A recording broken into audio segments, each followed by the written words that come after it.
a centrarme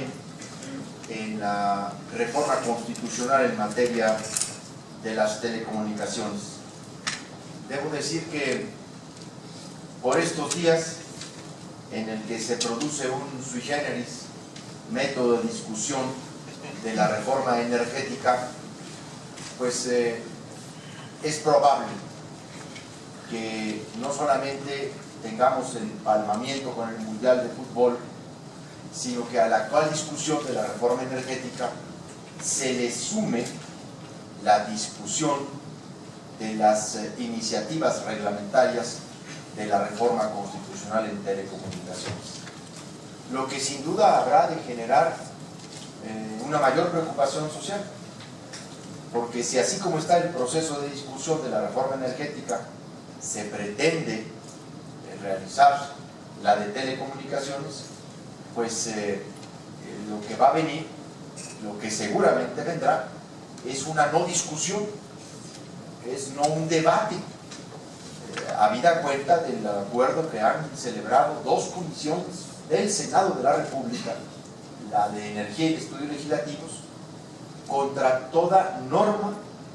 parlamentaria, contra toda disposición reglamentaria, contra toda práctica parlamentaria, lo cual genera que el Congreso de la Unión esté a punto de perder su legalidad en términos de la discusión de las reformas, y esto es algo verdaderamente grave, delicado, en términos de discusión de legislación reglamentaria de reformas constitucionales. Si lo es en cualquier caso, debo decirlo, si lo es en cualquier materia del orden ordinario o extraordinario en el Congreso, pues es mucho más delicado cuando precisamente estamos hablando de las leyes reglamentarias de reformas constitucionales, discutibles o no, pero al final de cuentas que requerirían pues de todo lo contrario que se está haciendo hoy, abrir la discusión, un debate más amplio, más informado, más participativo. Yo no quiero dejar de enunciar las que a mí me parece que son realmente las reformas estructurales, por decirlo, como se le han denominado al paquete de reformas de la Constitución en esta legislatura. Porque aunque algunas, o fundamentalmente dos, son de carácter legal, efectivamente fueron reformas de un volumen y de un calado en términos de artículos pues muy amplio y diría yo muy profundo. Y junto con ello, ahora escuchando a Ricardo en la cronología que hacía de las reformas estructurales, yo señalo que de las reformas constitucionales que se han hecho, de las que yo considero que realmente han tenido una mejor estructura, quizá una mejor intención, sin duda es la de transparencia y acceso a la información pública gubernamental, que yo creo que es una reforma incluso bien planteada en la Constitución. Por supuesto, la de telecomunicaciones. En lo particular, como miembro del Senado de la República,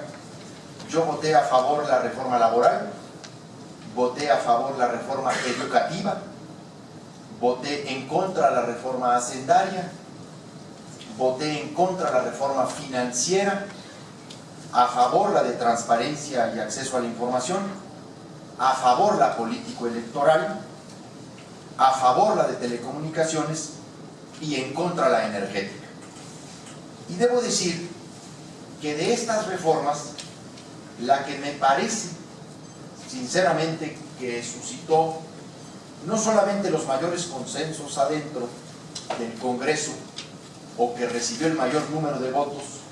de una diversidad de grupos parlamentarios, e incluso suscitó consensos nacionales favorables, fue la reforma de las telecomunicaciones y la radiodifusión, a la que se le incorporó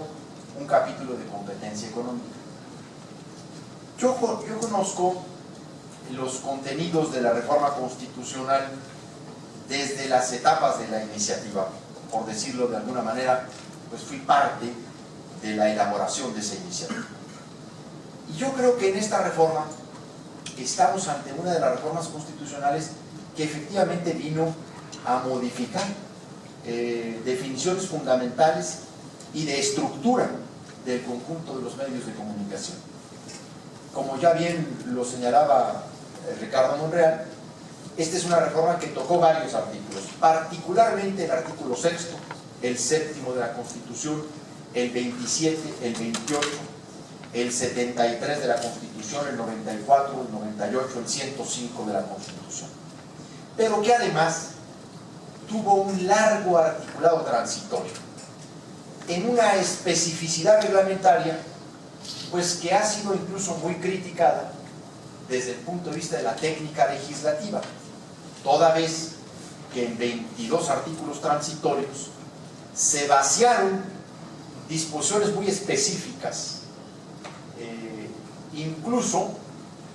hasta un uso constitucional se le dio a una banda de frecuencias del espectro radioeléctrico del país. Debo decirlo con toda claridad, a la banda de los 700 MHz se le dispuso desde un transitorio del decreto constitucional ser la plataforma sobre la que se desplegara una red nacional de ancho de banda en Internet para vender capacidad al mayoreo a proveedores locales. A partir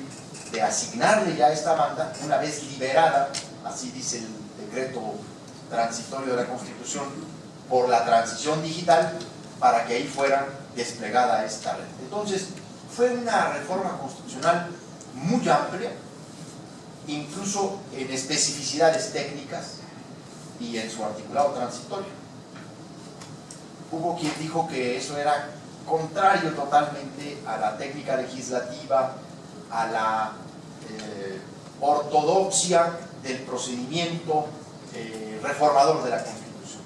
Pues los transitorios efectivamente se dejan en muchos sentidos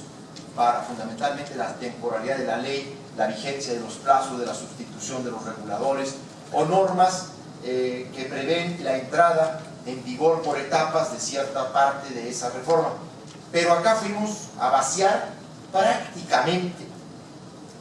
el 25 o 30% de la legislación secundaria en materia de telecomunicaciones. Se hizo así por una absoluta desconfianza frente a la realidad del Congreso que tenemos, que dijo: si no ponemos todo esto en los transitorios de la Constitución, a la hora de hacer las leyes reglamentarias nos van a tratar de burlar los principios constitucionales, porque es penoso decirlo, pero así está haciendo. Se está tratando de vaciar los contenidos constitucionales a través de la legislación secundaria o a través de las leyes reglamentarias. Y entonces fuimos a un modelo sui generis de reforma constitucional con un articulado transitorio muy amplio. Yo quisiera rápidamente hacer un brochazo de qué consistió esta reforma de telecomunicaciones que ahora entrará en debate reglamentario en los próximos días. Para mí, uno de los principales logros de esta reforma constitucional fue incorporar una nueva definición y muy importante definición de lo que es la radio y la televisión en nuestro país. Llevar a la Constitución en el sexto constitucional la definición de que la radio y la televisión son servicios públicos de interés general, apartándonos de una regulación legal que durante más de 60 años había considerado fundamentalmente a la radio y la televisión como una actividad económica de interés general, una actividad de particulares fundamentalmente ubicada en el campo económico. No es lo mismo, lo sabemos, legislar sobre un servicio público que sobre una actividad de interés público. Un servicio público debe ser garantizado por el Estado a toda la población, pero además el Estado puede imponerle las condiciones necesarias para hacer que ese servicio público sea brindado en condiciones de competencia, de calidad, de oportunidad, etc. una actividad económica de interés general, el Estado le puede imponer modalidades, pero no necesariamente bajo todas las características del servicio público. Y para mí esta fue la piedra angular de la reforma sobre la que se desarrollaron medidas muy importantes de otros artículos. Pero doy un dato más. Un servicio público definido en la Constitución, vinculado a una tarea cultural y educativa, porque por primera vez se ligaba o se liga en la Constitución que este servicio público debe atender objetivos de difusión cultural y que cumpla con los objetivos planteados ni más ni menos que en el artículo 3 de la Constitución, que para mí, lo digo en el Instituto de Investigaciones Jurídicas de la Universidad Nacional Autónoma de México, es uno de los más grandes artículos, o el artículo en muchos sentidos más importantes, no solo para el proceso educativo, sino para la democracia. Yo señalo que en el tercero constitucional está una de las mejores definiciones de lo que debiéramos entender por democracia, no solamente como una forma de gobierno, sino como un sistema de vida vinculado al mejoramiento social, económico y cultural del pueblo.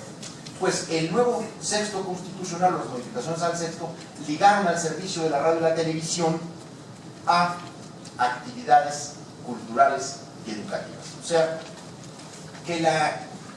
radio y la televisión tengan una función social vinculada a esos dos valores. A partir de ahí, se construyó en la reforma constitucional disposiciones muy importantes. Una de ellas, por ejemplo, instruir a la ley para desarrollar y garantizar los derechos de las audiencias, así como de los usuarios de los servicios de las telecomunicaciones. Tuvo esta adición el propósito de reconocer algo que durante mucho tiempo tuvimos de pelear en el país, que era falso, que los derechos de las audiencias y de los usuarios de las telecomunicaciones estuvieran destinados solo a la autorregulación de carácter ético, que es donde siempre los medios de comunicación pretendían o pretenden llevarse la regulación de los derechos de audiencia, a los códigos éticos o a los defensores de audiencia. Es encomiable que lo hagan, pero la ética no sustituye a la ley, sobre todo cuando se ejercen a través de concesiones que el poder público otorga para realizar este servicio público. Luego, en el 27 constitucional se dio una reforma que yo considero que es muy importante. Uno de los primeros desgajamientos al poder presidencial, que es esta omnímoda, omnipresente, omnipotente facultad de otorgar las concesiones sobre todos los bienes y servicios de la nación. Yo digo que ahí es donde está el verdadero poder del presidente de la República, sus funciones formales en el 89 de la Constitución, pero el poder de poderes del presidente de la República está en ese artículo por el que el Ejecutivo con su firma puede concesionar todos los bienes del dominio de la nación: carreteras, bancos, estaciones de radio, minería, aviación, etc. Y entonces ahí se le desgajó, porque se le coloca la primera excepción al presidente de la República en materia de concesionamiento, y se le elimina la facultad de otorgar las concesiones de radio y televisión. Se introduce una modificación que dice: salvo en materia de radio y televisión y telecomunicaciones, estas serán otorgadas por el Instituto Federal de Telecomunicaciones, que se crea en el artículo 28 constitucional, dotándolo pues de amplísimas facultades, no solamente estas de concesionar el espectro radioeléctrico, sino también de administrarlo, de regularlo, de supervisar el uso y aprovechamiento del espectro radioeléctrico, de los servicios que presta la radiodifusión y las telecomunicaciones. Incluso se le da la facultad al nuevo órgano regulador autónomo, el IFETEL, de ser autoridad en materia de competencia económica. Lo hacen autoridad exclusiva en esta materia de competencia económica en el sector. Obviamente la reforma constitucional no solo fue para generar una mayor competencia en el modelo comercial. Debo decir que está ahí uno de sus principales objetivos: las reglas de competencia económica que se crean en el 28 constitucional y que ordena la ley, desarrollar límites a la concentración nacional y regional de frecuencias, al concesionamiento, establecer reglas a la propiedad cruzada de medios, imponer medidas a la desinversión cuando estamos ante la figura de preponderantes. Estos son los agentes económicos que ejercen determinado tamaño, poder en un mercado específico y que la Constitución posibilita al IFETEL imponer medidas para la desinversión. Además de medidas de competencia económica para nuevos jugadores o para los actuales, la reforma constitucional se planteó fundamentalmente fortalecer a los medios públicos, o sea, generar lineamientos específicos en la ley para desarrollar medios de servicio público y no solamente de carácter gubernamental, dotándolos de mecanismos de participación ciudadana, opciones de financiamiento, garantías que generen la pluralidad editorial, la independencia editorial, la rendición de cuentas, la transparencia. Se creó incluso un nuevo sistema nacional de reducción de servicio público. Una reforma muy amplia, una reforma que yo he señalado de hondo calado,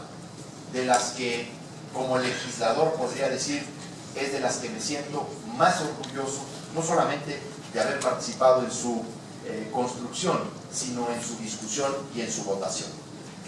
El problema que tenemos con esta gran reforma constitucional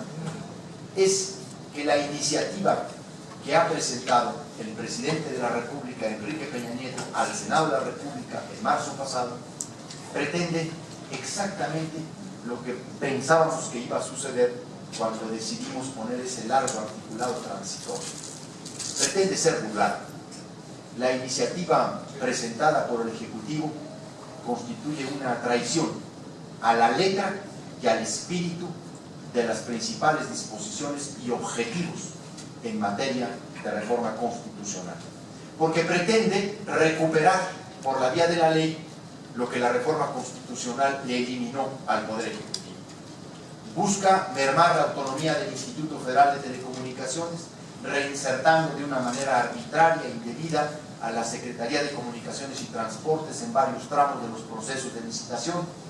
Busca regresarle a la Secretaría de Gobernación la vigilancia de los contenidos en materia de radio y televisión, cuando esta es una facultad clara, directa y absolutamente expresa y señalada al Instituto Federal de Telecomunicaciones en el 28 de la Constitución, y pretende hacer a otras secretarías parte de distintos tramos normativos o regulatorios del sector de la radiodifusión y las telecomunicaciones en nuestro país. Por supuesto, en materia de medidas de competencia económica, pues presenta un tratamiento, diría yo, desigual o desequilibrado, mientras que la iniciativa le impone a los agentes económicos preponderantes en materia de telecomunicaciones las medidas efectivas y, diría yo, necesarias al sector de la radiodifusión para medidas asimétricas, o no le imponen las medidas necesarias para su desconcentración o para regular la propiedad cruzada de medios, sino por el contrario le otorga nuevos privilegios, absolutamente nuevos regalos en términos de dejarlo libre, por ejemplo en el mercado de la televisión de paga, de ser declarado preponderante. Hay un regalo de casi un 20% más de autorización para comercialización a la televisión nacional. Del límite establecido de 18%, la iniciativa de Peña Nieto pretende regalarle a la televisión la posibilidad de comercializar la pantalla casi al doble, 35 hasta 38%, y en varios otros artículos transitorios de la iniciativa pretende autorizarle que en el sector de la televisión de paga, donde no es preponderante, pueda seguir concentrando y comprando sistemas de cable dentro de lo que conocemos como televisión restringida. Estamos ante una regresión, ante una auténtica contrarreforma en materia de telecomunicaciones, de ser aprobada en esos términos la iniciativa presentada por PRI. De los medios de uso social, pues ya ni hablamos, porque les vuelve a cerrar el paso para su posible comercialización, mientras que a la televisión le incrementa casi al doble la posibilidad de comercialización. A los medios públicos y de uso social los condenan de nueva cuenta pues a la mendicidad, a los gobernadores o a los rectores o a los presidentes municipales o al propio gobierno federal, porque les cierra las posibilidades de financiamiento que la Constitución les abrió en su 10º transitorio, cuando les generó lineamientos a la legislación para ser desarrollados. Hasta ahora, en la discusión de los grupos parlamentarios, tanto en las negociaciones que han abierto un grupo de senadores del PRD con el gobierno, como en las negociaciones que ha abierto el senador Javier Lozano con el gobierno a nombre de un indeterminado grupo de senadores del PAN, que todavía no sabemos quiénes son exactamente, porque pues se habla solo de un grupo de senadores del PAN, pero no sabemos quiénes son, a nombre de quienes negocia el senador Lozano. En ambas negociaciones, en ambas mesas de negociación, pues yo puedo decir que los cambios que se han venido produciendo, pues algunos son positivos. Ninguno toca los asuntos fundamentales de la regresión planteada por Peña. Ninguno de los cambios que han acordado o los del PRD o esta parte de senadores del PAN va a los asuntos torales de la regresión planteada por Peña Nieto. Incluso advierto que hay modificaciones en estas dos mesas de negociación que presentan todavía medidas más preocupantes en ciertas materias específicas. Es evidente que el poder de la televisión, que cruza a partidos políticos, a niveles de gobierno, a las más diversas instituciones de nuestro país, pues logra hacer las suyas en todos lados y logra incorporar medidas o normas, más bien a la medida de sus intereses estrictos, de sus intereses particulares. Y esto es lo que vamos a entrar a discutir. Se dice que en los próximos días, yo creo que no da esta semana, como se dice, para ellos. Yo creo, bueno, lo que están hablando, que se van a convocar jueves y viernes, yo lo veo difícil, discutible que se den esta semana esa discusión en comisiones o en el pleno, pues porque ni siquiera las comisiones hemos sido convocadas. Yo soy secretario de la Comisión de Radio, Televisión y Cinematografía de la Cámara de los Senadores, y ahí pues todavía no tenemos ni siquiera un acuerdo de fecha o de calendario. No sé si ahora también ya la convocatoria a comisiones y al pleno se va a producir fuera del Congreso o del ámbito de los legisladores. Pues eso sería verdaderamente criminal para la vida parlamentaria, para la autonomía del Congreso, la soberanía de los legisladores. Tampoco me asombraría, pero no creo que eso se pudiera dar. Estamos pues ante una discusión que debe ser del mayor interés de todos nosotros y que no está ni distante ni lejos de lo que se pretende hacer en la reforma energética, por como yo estoy viendo los propios proyectos reglamentarios y las gravísimas disposiciones que se contienen, sobre todo en la Ley General de Hidrocarburos. Me parece pues que son dos discusiones que nos atañen, pues no solamente como estudiosos o especialistas del derecho o de la investigación jurídica. Creo que son dos discusiones que nos atañen, nos competen como ciudadanos mexicanos, y tenemos que ser capaces de participar y de influir para que estas decisiones se coloquen en el interés público y no en el interés de unos cuantos. Muchas gracias.